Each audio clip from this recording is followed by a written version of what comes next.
Okay mga kababayan, Chris Ulo po at welcome back po ulit dito sa ating YouTube channel. Okay mga kababayan, mga kanalays, pag-usapan ho natin itong inilabas ho na survey dito sa senatorial preference for the May 12, 2025 midterm election. Survey period March 22 to 2025. Ito mga kababayan. Ito ho yung mga pasok sa 12 senatorial candidate kasi ang pipiliin ho or dapat manalo ho ng mga senador 12 eh. Kasi 24 ho lahat ng ating senador. So yung 12 doon papalitan ngayong darating na 25. Ang ipapalit yung mananalo na 12. Tapos yung natirang 12 doon, yun naman yung papalitan sa 2028. Yun yung kasabay na ho yung candidacy ng pagka-presidente. O ito mga kababayan, may ipapapansin lang ho ko sa inyo. Ang nangunguna ho rito, si Bongo. Sus, gatoy. Si Senador Bongo, na kung saan, gamit ho yung malasakit. Alam niyo naman ito si Bongo, ano ito masyado itong papansin. Halos lahat ho ng ginagawa nito na pagka naglilibot ito, bibiling may ililibreng ice cream sa kalsada, may ililibreng kwek-kwek, may ililibreng pugo, may ililibre. Lahat yan nilalive niya. Lahat nilalive niya yan. Hindi niyo napansin sa kanyang FB page? Pati nga yung pagdadasal niya sa simbahan pinopost yun. Oo, pag may nililibre siyang pugo, may nililibre siya ng mga bata na kwek-kwek, ice cream, at kung ano-ano pa, lahat yun nakalive. Para bang lagi na lang ho niya pinamumuka na siya ay mabuting tao. Parang ano ito parang ewan ko rito. Hindi mo malaman kung senador o charity vlogger. Ito mga kababayan, para sa akin ang sumunod ho kasi rito kay Bongo. Ito ho si Tito Sen. Ito ho si dating Senador Soto III Vicente. Tito Soto kung tawagin. Tito Sen. 56.3 ang kanyang survey voting. Ito si Bongo 57, lamang ng konti ito si Bongo. Para sa akin dapat ito si Tito Sen ipako natin sa number 1 Dapat ito naka-steady lang mga kababayan Kasi mga kababayan, sa totoo lang, marami hong senador or may mga senador, no, hindi ko naman sinasabi ngayon or basta may mga nagiging senador diyan na gumagawa ng batas pero kurap Iniwala kayo doon? May gumagawa ng batas pero kurap? Hindi katulad nito ni Tito Sen, gumagawa niya ng maraming batas para ikakaayos, ganda ng ating mga batas para ang makakuha ang benefits mga mamamayang Pilipino para sa ikakaayos ho ng batas dito sa Pilipinas. Gumagawa na ng batas, hindi pa kurap Alam nyo mga kababayan, kahapon ko pa ho ito gusto i-content, gawa ng reaction.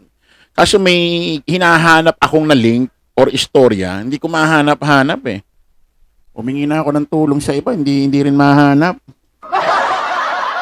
Parang ganito yung istorya nun Nung ito si Tito Sen ay Senate President, diyan sa Senate, yung dating pwesto ni Chis Escudero. Parang ang istorya nung parang merong sumobrang pera or merong hindi na nagamit na para bang confidential fund. Parang ang worth is 100 million. Alam nyo ba? Isinaoli ni Tito Sen. Hindi ginamit kung saan-saan, hindi kinurap, hindi ginastos, hindi binulsa. Kung sa iba-iba yun, ewan ko na lang. Kaya ito si Tito Sen dapat ito ipako. Isipin mo si Tito Sen. Ano to, nangangampanya ng tama ito. Kumbaga gaano siya kamahal ng taong bayan, Luzon, Visayas, Mindanao. Isipin mo, Sumasama lang ito kay PBBM. Para dyan sa bagong alyansa ng Pilipinas. Sabi ko nga, putik. Actually, si Tito Sen, hindi ganun kaingay ang pangalan. Hindi ganun kaingay ang pangalan, hindi siya masyadong tinatapik ng mga vlogger. Pero kita mo naman, bidang-bida pa rin. Kasi nga, itong mga ito, especially ito si Tito Sen, hindi na kinakailangan i-promote ito. Sa totoo lang, hindi na kinakailangan. Putik, siguradong panalo ito eh. Siguradong panalo ito eh. Bakit kanyo? Bakit ka mo mahal siya ng Luzon, Visayas, Mindanao? Kasi alam ng mamamayang Pilipino, hindi lang basta ito marunong gumawa ng batas, gumagawa ng batas dati nung siya yung senador. Alam na mga tao rito sa Pilipinas, matinong tao ito eh, galing sa matinong pamilya rin eh. Alam, hindi pa korap eh. Hindi pa paimbabaw na tao, hindi katulad ni Bongo. Putik, manlilibre lang ng pugo sa kalye. Manlilibre lang ng ice cream, ice candy, kwek-kwek, lahat nila live eh. Sipin mo, nakatayo dun sa altar, ipopost pa, ano yun?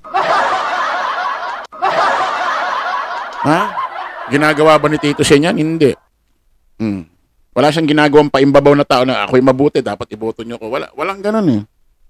Yung talagang standard ng pangangampanya, yun lang ang ginagawa niya eh. Pero kita mo naman, number 2. Umaano kasi si Tito Sen, nung nakaraan, number 1 siya eh. 1, 2, 3, 4, pa. Naglalaro lang siya sa ganun. Hindi siya talaga totally bumababa eh. Kasi nga alam ng tao, hindi lang ito maraming naimbag na ginawa ng batas. Bukod pa doon, alam matinong tao, hindi korap. Galing pa sa matinong pamilya. Kaya ito mga kababayan, dapat ito si Tito Sen, ipako natin sa sa number 1. Ha? Karapatan ni Tito Sen na ipako natin diyan, manatili diyan sa number 1. Sa totoo lang si Tito Sen. At ang daming magagandang ginawang batas ni Tito Sen nung, ang alam ko, kailan ba nagsimula maging senador ito si Tito Sen? 1991? 1992 yata, basta ganon. Hindi ako nagkakamali 1992, 93. Basta naglalaro siya ganon, narinig ko na yun eh. Hindi lang ho sa mga maraming ginawa hong batas ito. Syempre, naging artista pa, nasundan yung kanyang istorya. Na alam din ng mga mamamayang Pilipino na mabuting artista ito. Isipin mo, sinisira pa nung nakaraan yan, si Tito Sen. Sama na yung Tito Vic and Joey. Pero kita nyo naman, nananatili pa rin sa mataas, ano? Isipin mo, ganun kalakas si Tito Sen, no? Ganun siya kamahal ng mamamayang Pilipino, no? Hindi ganun kaingay ang pangalan.